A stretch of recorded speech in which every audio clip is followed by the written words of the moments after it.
नमस्कार विद्यार्थी मित्रांनो, स्वागत आहे रँकर्स बायोलॉजी या महाराष्ट्र एडटेक प्लॅटफॉर्मवरती आणि इथे आपण नीट प्रिपरेशन हे मराठी माध्यमातून करत असतो. त्याचबरोबर 11वी बायोलॉजी 12वी biology NCERT line to line मराठीमध्ये इथे आपण शिकत असतो. तर आजचा आपला टॉपिक आहे सेल, जो अतिशय महत्त्वाचा आहे एक्झामच्या दृष्टिकोनातून. आणि आपण जेव्हा फिजिओलॉजी ह्यूमन फिजिओलॉजीची स्टडी करतो तेव्हा सेल हा अतिशय महत्त्वाचा युनिट आहे. इथे चॅप्टरचं नावच दिलेलं आहे cell the unit of life. म्हणजे काय? सेल हा आपल्या जीवनाचा एक एकक आहे. तर तो कसा आहे ते इथे आपण आज जाणून घेणार आहोत. तर चला सुरुवात करूया. When you look around you see both living and non living thing. ते इथे म्हणलं गेलेलं आहे, तुम्ही जेव्हा तुमच्या आजूबाजूला पाहतात तर तुम्हाला सजीव आणि निर्जीव असे दोन्ही ऑब्जेक्ट, प्राणी जे काय आहे ते तुम्हाला तुमच्या डोळ्याला दिसेल. You must have wondered and asked yourself what is that make an organism living. मग इथे विचारलं गेलेलं आहे की तुम्हाला कधी आश्चर्य झालं नाही का आणि तुम्ही स्वतःला विचारलं नाही का की या लिव्हिंग थिंगला म्हणजेच जे ऑर्गॅनिझम जे जिवंत आहेत यांच्यामध्ये असं काय आहे जे त्यांना जिवंत बनवतं, त्यांना लिव्हिंग बनवतं. हा इथे प्रश्न विचारला गेलेला आहे. Okay, the answer to this presence of basic unit of life. आणि याचा आन्सर इथे सांगितलेला आहे त्यांनीच. तर सजीवाला सजीव बनवण्यामागे सेलचा अतिशय मोठा रोल आहे. ठीक आहे.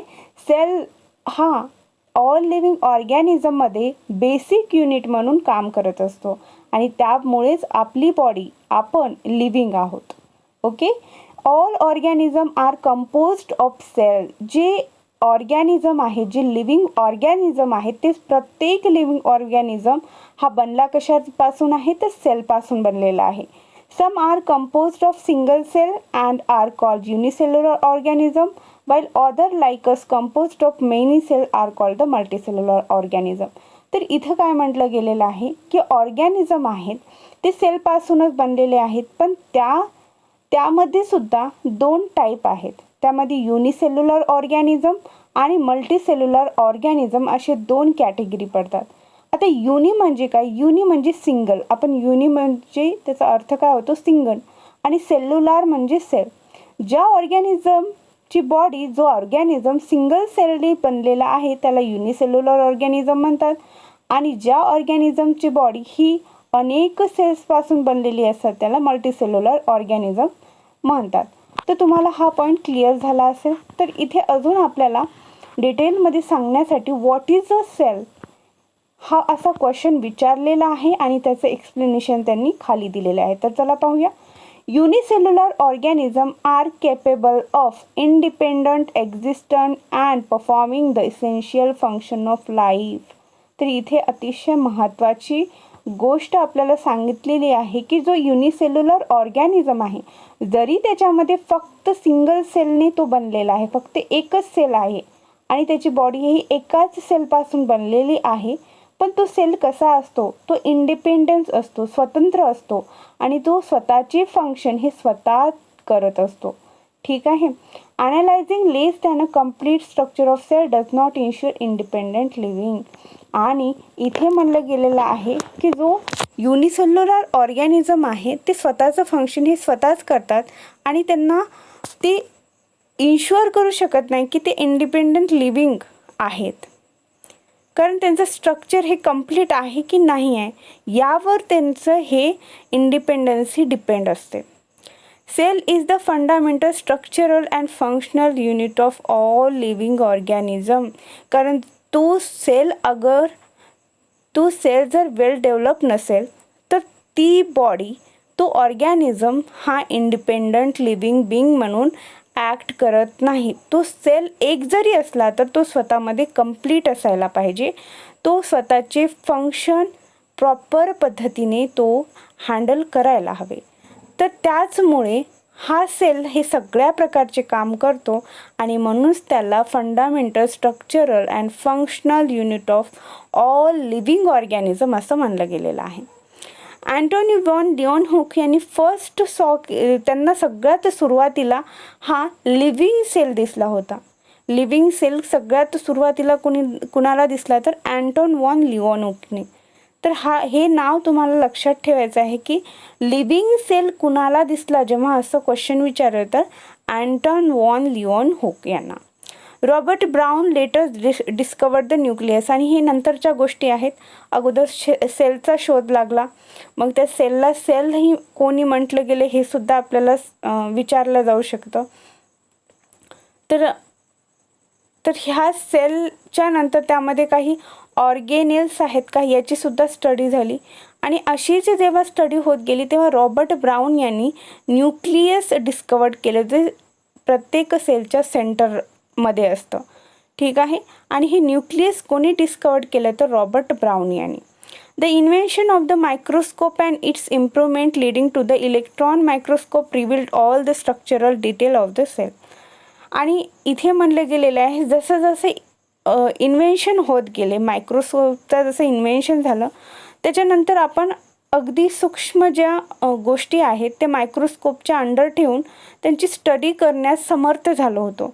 आणि त्याचमुळे आपल्याला सेलमध्ये काय आहे, सेलचं स्ट्रक्चर कसं आहे हे पाहण्यासाठी इलेक्ट्रॉन मायक्रोस्कोपचा आपण यूज केला आणि त्यानुसारच आपण सेलची स्टडी केली आणि नवनवीन गोष्टी सेलच्या माध्यमातून आपल्याला कळत चालल्या. आता सगळ्यात सुरुवातीला इथे सेल थेरी विचारतात की कुणी दिली. सेल थेरी सेल्डन आणि सचवान यांनी दिलेली आहे. ठीक आहे. सचवान आणि शेल्डन यांनी दोघांनी मिळून ही सेल थेरी दिलेली होती. पण या सेल थेरीमध्ये असं नाही सांगण्यात आलं होतं की जे सेल फॉर्म होतात ते सेल कशापासून फॉर्म होतात. जे नवनवीन सेल्स फॉर्म होतात ना, एकाचे 2, दोघाचे 3, दोघाचे 4, चाराचे 8 असे जर होत असतील तर हे सेल कशापासून बनतात हे शेल्डन आणि सचवान यांनी त्यांच्या सेल थेरीमध्ये सांगितलं नव्हतं.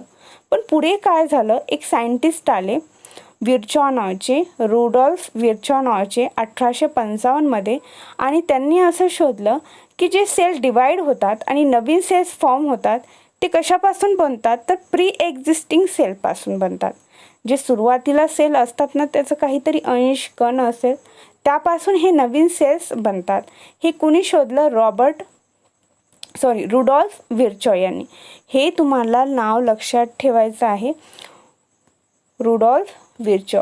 मी इथे तुम्हाला 3 सायंटिस्टला पुन्हा रिकॉल करून देते. एक तर पहिला लक्षात ठेवायचा आहे की न्यूक्लियसचा शोध कुणी लावला तर रॉबर्ट ब्राउन यांनी लावला.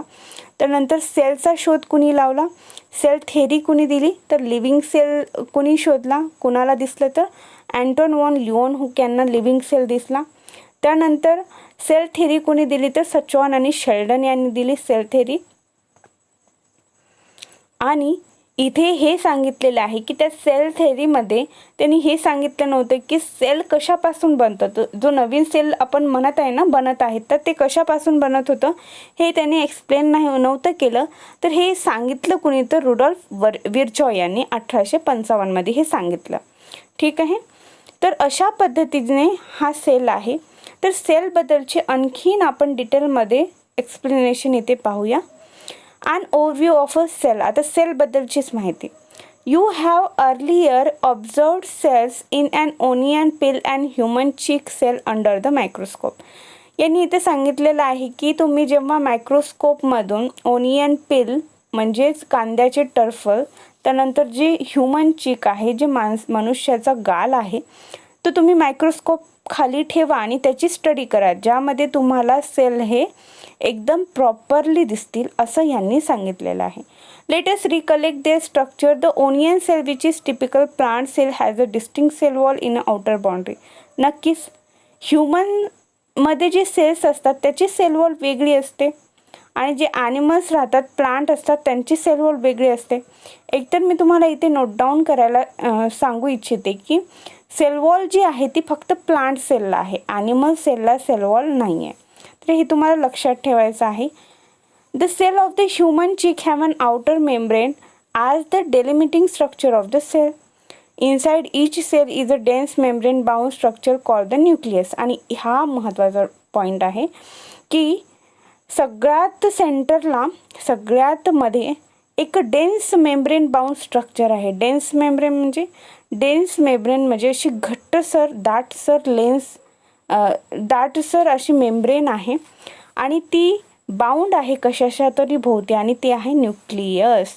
दिस is nucleus content the chromosome which is turn content genetic material. नक्कीच या न्यूक्लियसमध्ये काय असतं तर क्रोमोझोम असतात. त्या क्रोमोझोमवरती काय असतात तर जीन्स असतात आणि त्या जीन्सवरती काय असतात तर DNA असतात. तर ही अशी एक सायकल आहे, चेन आहे. Cell that have a membrane bound nuclear are called the eukaryotic cell and the lack membrane bound nucleus are the prokaryotic. तर या सेलवरतून दोन टाईप पडलेले आहेत आपल्याला माहिती आहे, युनिसेल्युलर आणि मल्टीसेल्युलर ऑर्गॅनिझम. पण त्यानंतरही न्यूक्लियस भोवती सेल वॉल आहे की नाही, न्यूक्लियर मेम्ब्रेन आहे की नाही, यावरती सुद्धा दोन टाईप पडले, जे की प्रोकॅरियोटिक सेल आहे आणि युकॅरियोटिक सेल आहे. ठीक आहे, प्रोकॅरियोटिक सेल आहे आणि युकॅरियोटिक सेल आहे. आणि या सेल्समध्ये मॅट्रिक्स भरलेलं आहे, जे की आहे सायटोप्लाझ्मा. ठीक आहे, सेलमध्ये काय असतं सायटोप्लाझ्मा असतं आणि त्यामध्ये अनेक सेल ऑर्गॅनेल्स हे तरंगत असतात. Okay. Various chemical reaction occur it into two small cell in a living state. Beside the nucleus, the eukaryotic cell have a other membrane-bound distinct structure called the organelles, like the endoplasmic reticulum, the Golgi complex, ribosome, mitochondria, microbodies, and vacuoles. The prokaryotic cell have a such a membrane-bound organelles. तर इथे आपल्याला जे membrane bound किंवा जे sale ऑर्गॅनेल्स आहे त्याची माहिती दिलेली आहे. तर एंडोप्लाझ्मिक रेटिक्युलम, त्यामध्ये स्मूथ एंडोप्लाझ्मिक रेटिक्युलम आणि स्मूथ एंडोप्लाझ्मिक रेटिक्युलम आणि रफ एंडोप्लाझ्मिक रेटिक्युलम आहेत. त्यानंतर गोल्गी कॉम्प्लेक्स आहे, लायझोझोम आहे, मायटोकॉन्ड्रिया आहे, मायक्रोबॉडीज आहे आणि व्हॅक्युओल आहेत. Ribosome are a non membrane bound organelles found in a cell both eukaryotic as well as prokaryotic. तर रायबोझोम हा एक सेल ऑर्गॅनेल आहे आणि याला कोणतीही सेल मेम्ब्रेनची आवश्यकता नाही आहे. ठीक आहे, आणि हा जो रायबोझोम आहे तो कुठे फाउंड होतो तर हो प्रत्येक सेल ऑर्गॅनेल्स हे सायटोप्लाझममध्ये होताना दिसतात.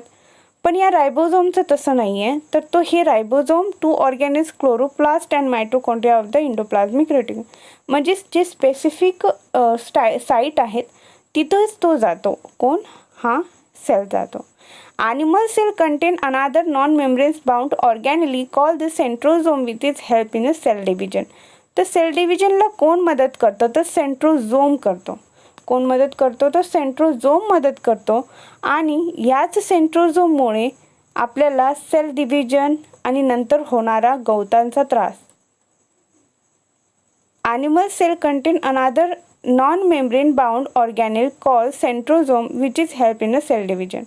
Cells differ greatly in size, shape and activities. For example, mycoplasma. आणि हे जे सेल आहेत ते त्यांची साईज वेगळी असते, शेप वेगळा असतो, त्यांचे काम करण्याची जी ॲक्टिव्हिटीज आहेत त्यांच्या ते सुद्धा वेगवेगळे असतात. कारण वेगवेगळे ऑर्गन्स आपल्या बॉडीमध्ये आहेत, त्याच पद्धतीने आहे. इथे आपल्याला सांगितलेलं आहे की मायकोप्लाझ्मा जे की स्मॉलेस्ट सेल आहे, त्यांची लेंथ आहे 0.3 UM इन अ लेंथ. सगळ्यात छोटा जर तुम्हाला सेल विचारला तर कोणता आहे तर मायकोप्लाझ्माचा आहे. हे बघा इथे तुम्हाला वेगवेगळ्या सेलच्या डायग्राम दिसत असतील, जिथे रेड ब्लड सेल आहे जे की राऊंड आहे आणि बायकॉन्केव आहे. त्यानंतर व्हाईट ब्लड सेल्स आहेत ज्याला अमिबॉइड झालेला आहे. इथे कोलुमनार इपिथेलियल सेल दिलेला आहे. इथे नर्व सेल दिलेला आहे.